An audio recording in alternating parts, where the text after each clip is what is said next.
penyebab ketidakadilan dan gagal totalnya program BLT Lansia Bintan.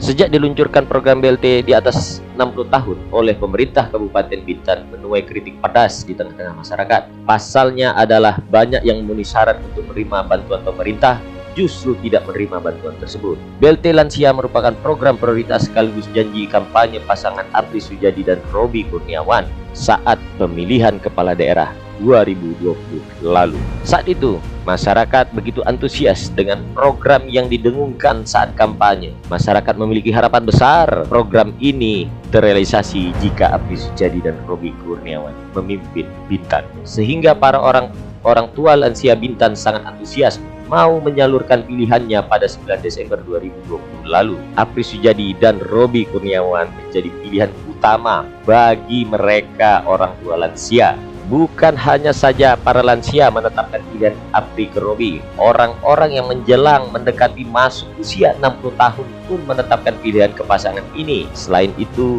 jika kita mengamati anak-anak para lansia pun merasa salut dengan program kampanye ini. Dan sudah barang tentu mereka juga menjatuhkan pilihan ke pasangan nomor urut 1, yaitu Apri dan Robi. Mengapa orang-orang menjatuhkan pilihan ke pasangan Apri Sujadi dan Robi Kurniawan? Sudah pasti mereka meyakini karena Apri Sujadi pernah membuktikan diri berhasil membuat masyarakat Bintan tenang di kala awal pandemi COVID-19 melanda. Apri Sujadi menggunakan kekuasaannya dengan membuat kebijakan dengan menyalurkan bantuan langsung tunai sebesar 1.800.000 kepada seluruh warga Bintan. Sehingga semua orang meyakini kepada Apri Sujadi dengan program dan janji politik yang digagasnya, dan pada akhirnya Apri Robi menang 9 Desember 2020 melalui pilkada tersebut.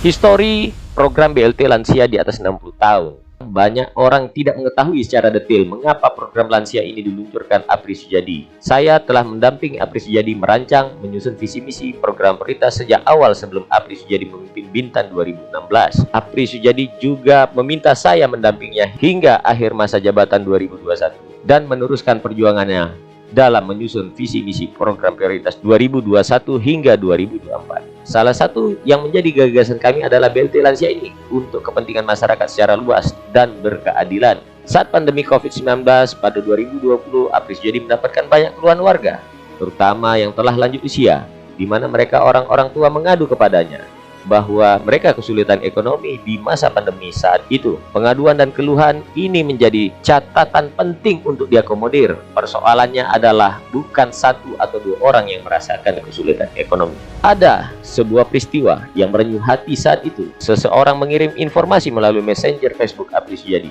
Sebuah video perempuan tua rentah bungkuk penjual kue dengan mendorong gerobaknya. Perempuan tua itu mungkin usianya berkisar 70 tahun lebih. Dalam video tersebut, perempuan tua bungkuk itu lelah dan dagangan kuenya tidak laku.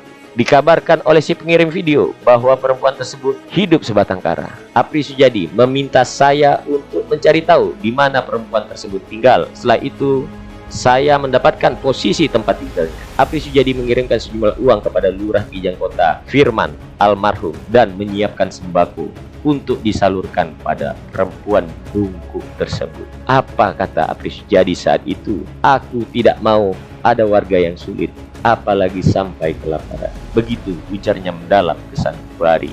Beberapa hari kemudian, saya bersama Apri Sujadi duduk bersama dan mengambil kesimpulan dari keluhan-keluhannya dan peristiwa perempuan renta tersebut bahwa Bintan harus punya program untuk membantu warga. Pertanyaannya, apakah program pemerintah menjangkau semua para lansia yang berhak menerima bantuan? Ternyata tidak semua lansia mendapatkannya. Kemudian setelah mengamati panti-panti sosial di Bintan, hanya menampung beberapa lansia saja, tidak mampu untuk menjangkau lansia yang berada di luar panti.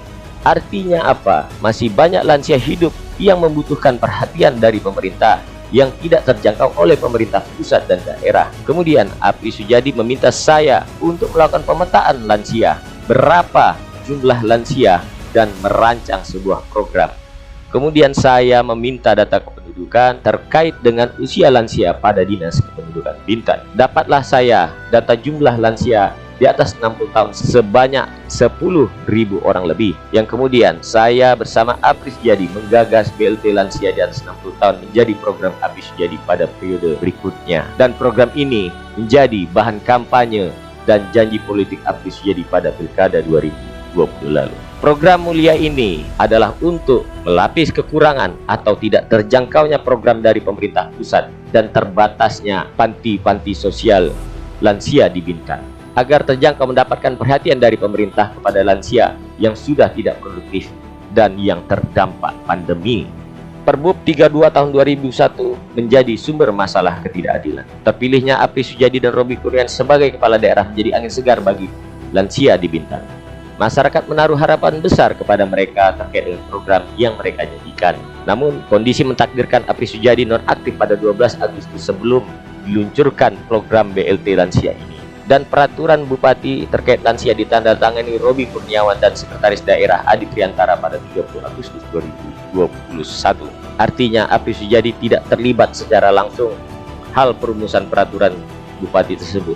Peraturan Bupati 32 tahun 2021 ini yang ditandatangani Robby Kurniawan selaku PLT Bupati adalah sumber masalah ketidakadilan yang dirasakan oleh para lansia. Saya mengamati dan mempelajari peraturan Bupati tersebut dan menemukan beberapa hal yang sangat krusial sehingga terjadinya ketidakadilan dan justru jauh dari amanah dan janji kampanye. Peraturan Bupati tersebut tidak akomodatif untuk mengatasi kerentanan sosial, sangat jauh dari harapan. Adapun yang saya temukan dalam Perbup 32 tahun 2001 sehingga terjadi ketidakadilan adalah metode per orang berubah menjadi per kakak. Pada histori sebelumnya, saya menyampaikan bahwa program BLT lansia berdasar per orang, bukan berdasarkan per kakak, sehingga 10.000 orang yang dijanjikan saat kampanye seharusnya dapat terpenuhi. Faktanya hanya 4.200 kepala keluarga yang menerima. Persoalan muncul kemudian setelah diluncurkan, banyak lansia yang tidak dapat atau menerima program BLT ini. Seharusnya dari rencana program prioritas Bintan Rumah Kita adalah per orang akan banyak penerimanya. Namun kini menjadi sedikit yang direalisasikan pemerintah Kabupaten Bintan kemarin.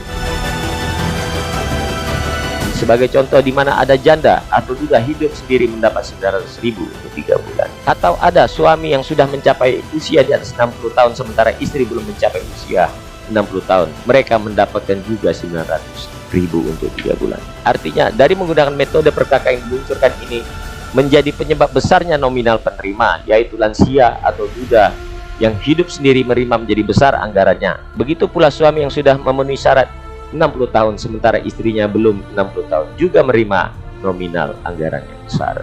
Akibat metode per kakak ini menyebabkan besarnya anggaran bagi prima dan tidak dapat memenuhi lansia lainnya yang seharusnya menerima. Disinilah saya menyimpulkan bahwa metode dalam Perbup 32 tahun 2021 ini salah total alias bertolak belakang dengan program prioritas kepala daerah Apri Sujadi dan Robby Kurniawan. Selanjutnya, kurang cermat menggunakan dasar hukum dan membaca program.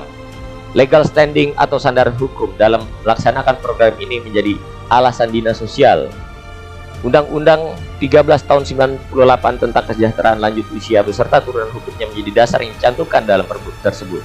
Namun ada dasar hukum lain juga digunakan tercantum dalam Perbup tersebut, seperti peraturan tentang bencana non-alam dan peraturan tentang pemulihan ekonomi. Saya menduga bahwa ASN yang terlibat dalam menyusun peraturan Bupati ini tidak membaca dengan cermat program prioritas kepala daerah yang telah diserahkan dan dipresentasikan oleh saya langsung di Bapelitbang pada Januari 2021 lalu. Saya menyampaikan dalam presentasi tersebut bahwa program BLT lansia ini adalah untuk melapis program pemerintah pusat guna menghadapi kerentanan sosial masyarakat akibat dari pandemi sekaligus pemulihan ekonomi rakyat. Program pemerintah pusat dan daerah berbeda, jangan disamakan dan tidak mungkin sama.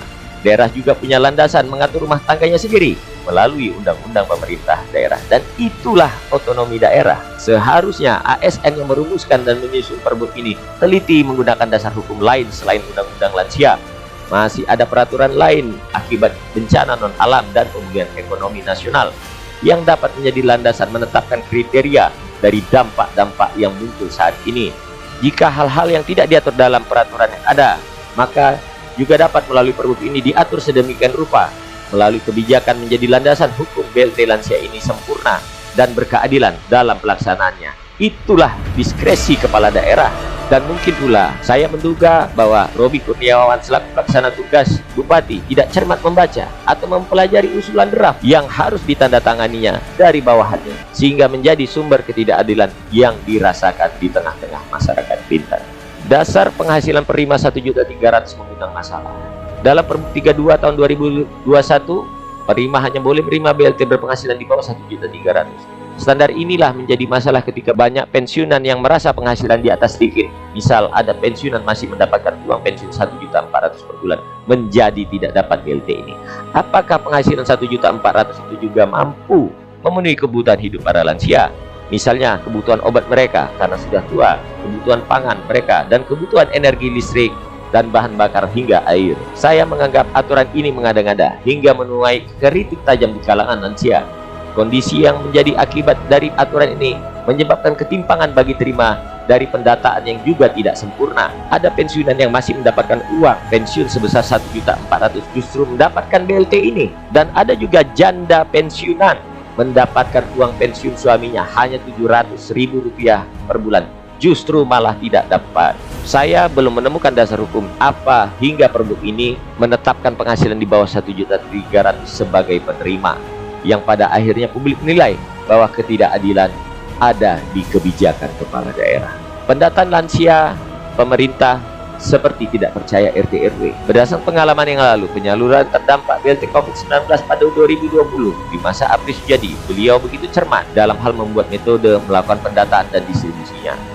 Apri begitu kritis dalam rapat terhadap risiko protes warga masyarakat, sehingga Apri harus mempercayakan RT RW untuk pendataan dan menyalurkannya. Bayangkan, RT RW bekerja siang malam, mulai dengan mendata hingga menyalurkan uang ke rumah-rumah warga. Tidak pernah ada sejarah kepala daerah mempercayai RT RW seperti ini. Namun, apa yang terjadi ketika BLT lansia ini diluncurkan?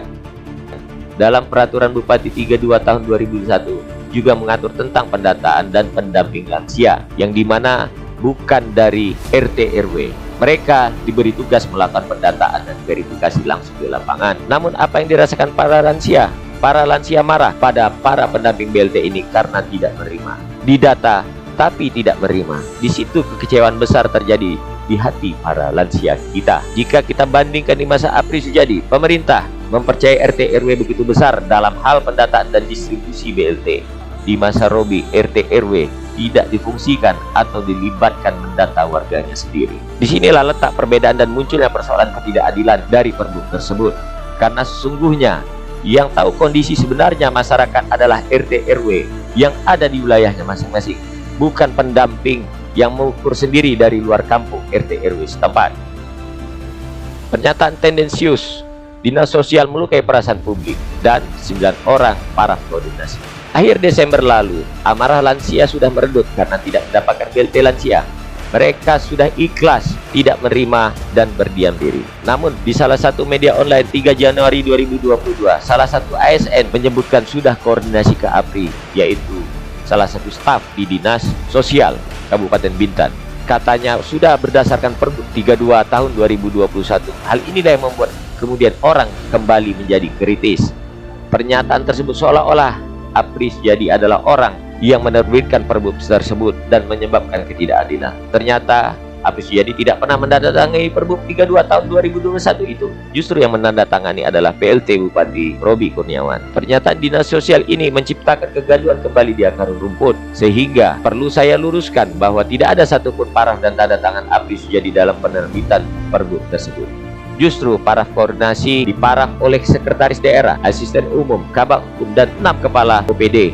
Penulis juga menduga 9 orang yang memarah ini tidak mencermati dan membaca dengan benar program prioritas kepala daerah, sehingga menghasilkan Pergub yang tidak adil yang dirasakan masyarakat Bintan.